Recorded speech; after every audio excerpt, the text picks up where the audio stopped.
It's hard to shake the feeling that something's simmering under the surface in Miami. You can almost hear it, a low, uneasy rumble.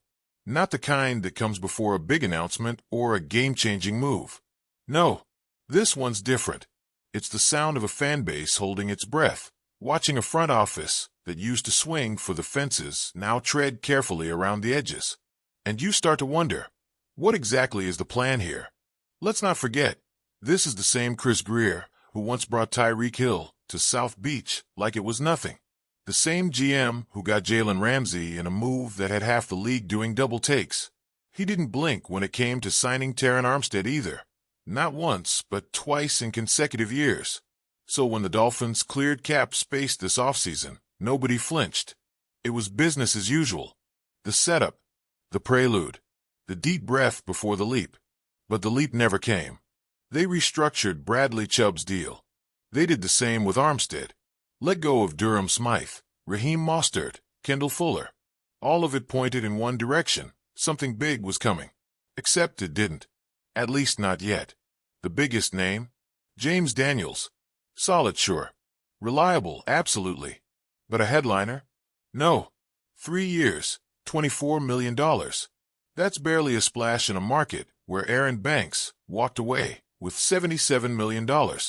And when that happens, people talk. They question. They guess. They get nervous. Some feel betrayed, like they were promised fireworks and got a sparkler. But look closer. Squint past the frustration. There's a shape forming, quiet, calculated, maybe even a little dangerous. It's not flashy, but it might be something better, sustainable. This team went 8-9 last season. It stung. Not because of the record itself, that happens. It hurt because of what could have been. The glimpses, the flashes, the late collapses that seemed more psychological than tactical. And maybe, just maybe, Greer is done with the illusions of grandeur. Maybe he's trying something he hasn't before, building from the inside out. Depth, that's the word floating around.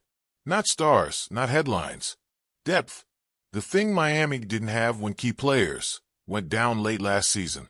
When the wheels started to wobble, there was no one behind the curtain. No backup plan. Now, you look at the board and you see pieces moving. James Daniels, Larry Borum, KJ Britt, Tyrell Dodson, Willie Gay Jr. Zach Wilson. Yeah, that's Zach Wilson. If nothing else, the man's got miles left in the tank. Maybe all he needed was a change of air. A different room. One where he's not the headline, but just a piece in a larger puzzle. They even touched the secondary. Brought in Efita Melifonwu, Ashton Davis, Artie Burns. Names that don't raise eyebrows, but they fill gaps. They give options. They buy time. And now here we are, a few weeks out from the draft, and suddenly things feel different.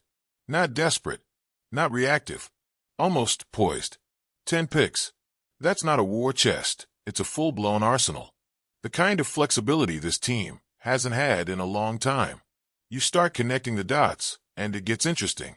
You've got positional needs, sure, backup quarterback, safety, corner, defensive line, linebacker guard. But you also have freedom. You can sit at 13 and take the best player available without blinking.